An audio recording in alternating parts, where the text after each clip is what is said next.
2023 жылы мен осы неге кеп шум шығарып кеткем, неге мынау түрі келісіп жатыр, жаман осылай шашылып жатыр немене деп, мына вокзалшы.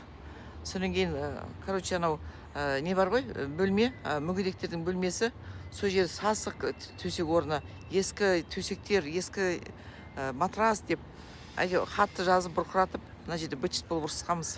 Сөйтсем бүгін келсем сонда маған звондаған 23 жылы мына жерде капитальный ремонт жасаймыз деп келсем, жоқ, содан ана жігітке звондадым.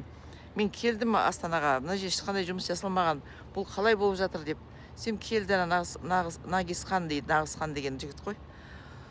Сол келіп айтады, иә, жасаймыз біз соны, бірдеңе, короче, көп әңгімесін айтты, енді дұрыс, иә.